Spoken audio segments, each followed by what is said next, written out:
Ya, untuk uji validitas dan reliabilitas, jadi kita harus rubah dulu ya datanya dari bentuk seperti ini. Dan ini juga sudah saya sesuaikan sehingga jawabannya seluruhnya menggunakan iya dan tidak. Karena kalau misalkan tidak seperti ini, nanti tidak bisa dianalisis ya. Seperti itu. Nah, untuk mengubah dari ini ya, dari kriteria menjadi skala 0 dan 1 atau skala Goodman. Nah, ini kita menggunakan rumus ya. Ini ada rumusnya, nanti bisa diikuti. Nah, kemudian setelah datanya dirubah, lalu kita bisa lakukan analisis. Oke, kita buka dulu. Nah, di sini saya menggunakan aplikasi SPSS versi 30 ya. Namun ini di versi berapapun sama saja seperti itu.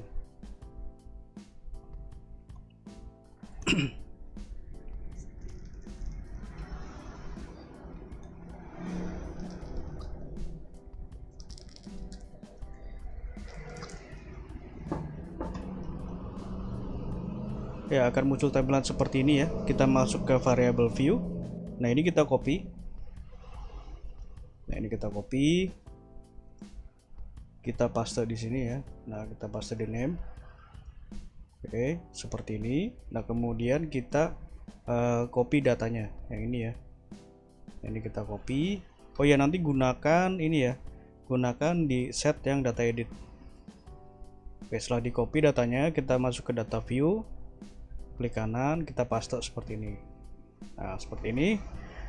Lalu kita lakukan analisis. Nah, ini opsional ya, bisa ditambahkan nama-namanya. Nah, kalau misalkan ingin ditambah kriteria nama, ini di copy nama dari variabelnya. Lalu kita bisa paste di sini ya. Nah, TGP. Jadi TGP ini adalah total score ya, total score dari variabel gangguan pendengaran. TDP adalah total score dari durasi penggunaan dan seperti itu seterusnya. Jadi ini adalah total skornya. Nah, kita kita paste di sini. Nah, seperti ini. Oke. Lalu kita masuk ke data view. Nah, ini sudah ya. Sudah semua. Nah, ini bisa kita lakukan analisis. Jadi yang pertama diuji adalah validitas terlebih dahulu. Untuk caranya seperti ini. Analyze, kemudian correlate, bivariate. Nah, seperti itu ya. Nah, lalu kita masukkan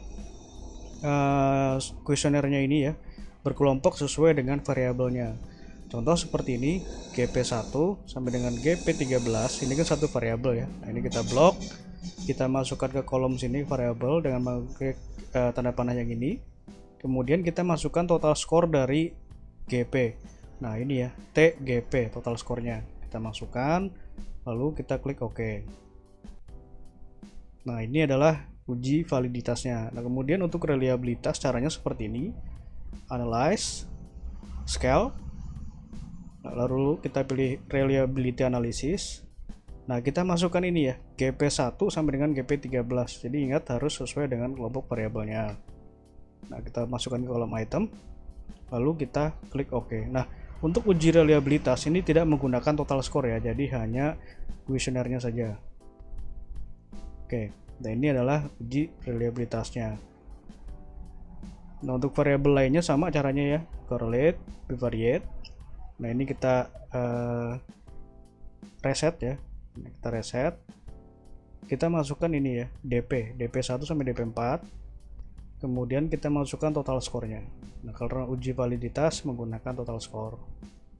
Nah, seperti ini. Kemudian untuk reliabilitas caranya analyze, scale, reliability analysis. Oke, kita reset dulu. Kita masukkan ini ya, DP1 sampai dengan DP4. Nah, untuk reliabilitas tidak menggunakan total score. Nah, seperti ini, lalu klik OK. Nah, ini ya. Nah, nanti untuk variabel lainnya tinggal diulang saja. Oke, untuk uji validitas, jadi yang digunakan ini kan hasil output SPSS-nya ya. Nah, yang digunakan itu hanya yang ini, yang paling ujung kanan dari tabelnya. Nah, dikatakan valid jika nilai seek to tell ini ya, itu lebih kecil dari 0,05. Nah, kita tarik sini ya. Nah, ini kita tarik. Nah, ini untuk kuesioner GP1 seek-nya nilainya adalah 0,001. Nah, lebih kecil dari 0,05 maka dikatakan valid. Nah, kemudian GP2 seek to tell, ya ini ya, kita tarik. Nah, ini 0,002. Nah, ini juga lebih kecil dari 0,05 dapat dikatakan valid, dan begitupun seterusnya. Nah, ini rangkumannya seperti ini ya.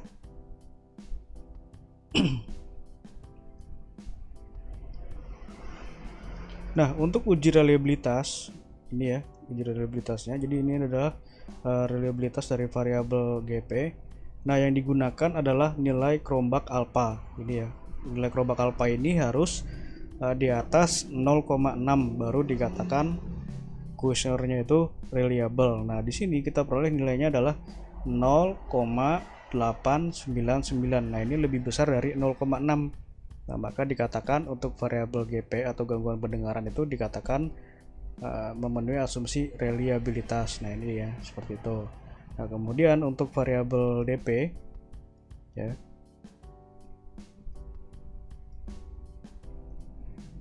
DP itu adalah durasi penggunaan. Nah, untuk DP seperti ini ya.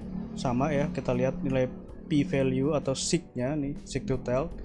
Nah, ini 0,00 untuk DP1, DP2 sama ya 0,00. Nah, ini lebih kecil dari 0,05, jadi untuk DP seluruhnya dikatakan valid. Nah, untuk reliabilitasnya ini ya, itu memiliki nilai 0,713. Nah, ini.